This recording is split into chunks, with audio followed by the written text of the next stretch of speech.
damaging thing in my eyes. Let me turn this down so we don't get flagged.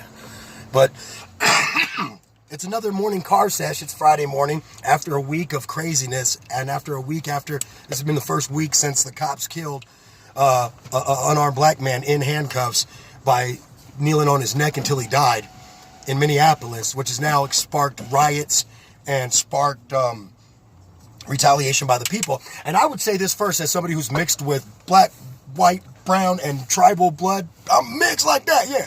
I'd say this. I am a firm believer of what Tupac said. I don't care what color your skin is.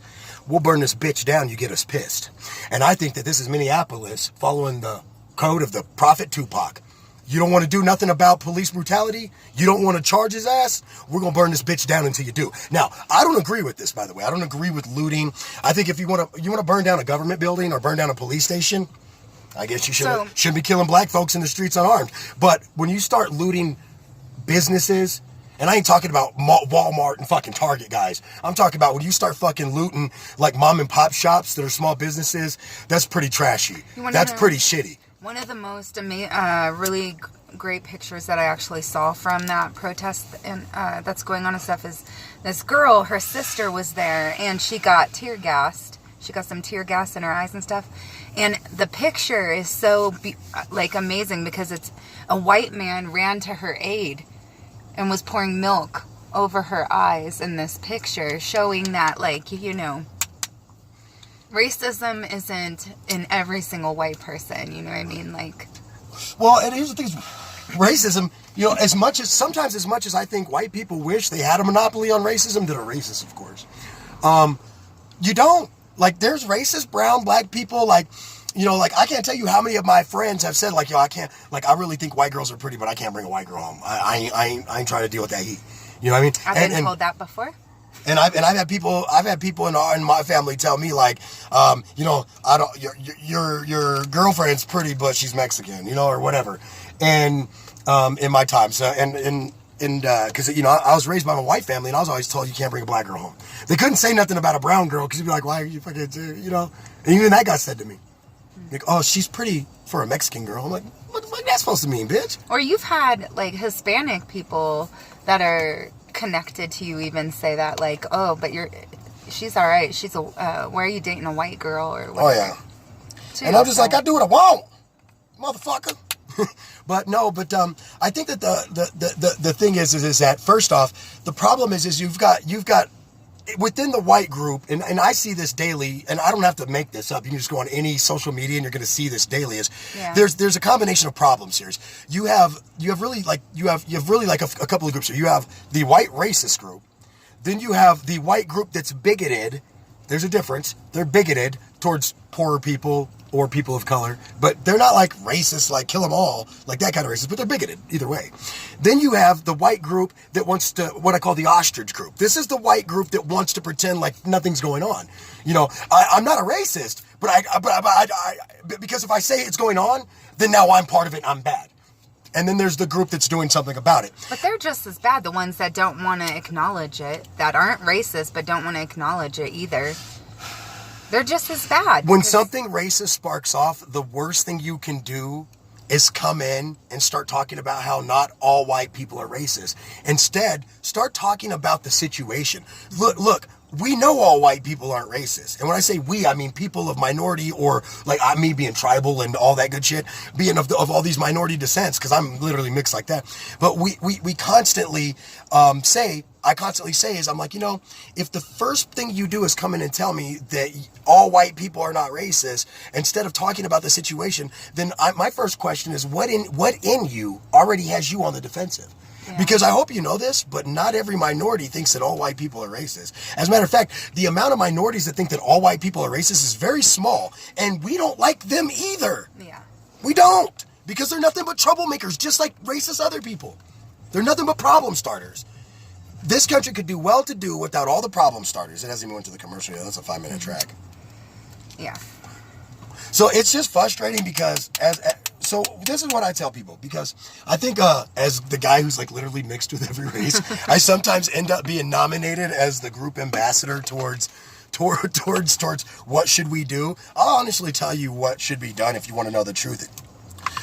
First off, just like the Jews say about the Holocaust, quit acting like that shit didn't happen. Right. And quit downplaying it. It's not cool. And quit acting like now ain't that bad, because we're right now, you can, here's the thing is, unfortunately, check this out. Unfortunately, white people don't get to decide how race relations are going right now, because if you want to know the truth, you started it. There you go. Slavery. You started it. You traded human beings. So you started it. So in that sense, you don't get to decide where that curvature is going. In some places, we feel mistreated right now, and it's getting worse. They glorify it. You can pay for a tour of a home, a plantation home that, you know, goes into about what slavery was like at that plantation house. Like, my favorite is when they pay to go through. My favorite is the plantation home that made the black kids, like separating groups where the black kids could be like traded like slaves. Bro, there's some fucked up shit that still be going on. Like, you guys go to like South Carolina. And here's the reason why is because, and you'll see what I'm talking about. Because part of the Reconstruction is that they were going to normalize what they did. They being the South. They were going to normalize what they did. That was part of Reconstruction. And so what we see now is when they take little black kids to school, they try to act like, you know, it wasn't like, my favorite thing is some of the slaves liked being owned. Bitch, are you out your fucking mind? Now stop the fuck out, you hoe. Are you out your mind? Yeah, they enjoyed being owned. And oh my God, I just love that fucking statement. I just fucking love that fucking statement. They just loved being owned. They were happier when we owned them. Yeah, you tell yourself that, bitch. Or they would say, go ahead, bitch. Or they would say, we took so good care of them. If they weren't living with us, they would be, you know, maybe they would have died by now, or, you know, because of poverty or being poor. But because you made them work for free, you gave them minimal things to eat, live, and minimal ways to get by, and then you raped their women. But that's what I'm saying. Like, it's stupid. It's so contradicting to what you're really basically a bunch of child molesting rapers that want to get back to that, I guess. It's just so contradicting to what it was really like when they say crap like that, and it's just stupid. For me, it's just fascinating. Ask me as a teacher, how many history books actually talk about those times? The truth about it, about how they raped their slave women and stuff? None. 0. They try to make it all hunky-dory, like it's all cool and shit, and it wasn't. How many history books actually talk about African Americans that have done amazing things in our country? Well, here's the best part. Very few. Here's the best part is, you know, so many people try to discuss this level of like indentured servitude was nice, and slavery was nice, and they were so nice to their people. But here's the thing is, people today try to tell you that they were just peaches and candy to them, cobbler style. No. And here's how I can prove it. No. It's not the slaves who didn't have the ability to get education and be able to write their own stories down for the most part, right? So, but it's not that. It's your own documents. It's the slave owners and the slave traders and the slave people in the triangle trade route and the sugarcane people, all that shit. We don't need to look at what the slaves themselves said, because most of them aren't around and didn't make it long enough to speak. We look at the writings of the actual slave owners and slave traders, and they talk about contracts. Hold on, they talk about the brutality. They talk about throwing bodies overboard because they had died during the shipment from Africa to America. They talk about beating their slaves with whips and chains. They branded them. They talk about hunting them down and beating them within an inch of their life, and then healing them back so they can go back to work. They used to brand them so that if they did run away, people would know who they belonged to. Like, so to bring that full circle is I don't need slaves to tell me what happened to them, because just like the Nazis, you told us what you did.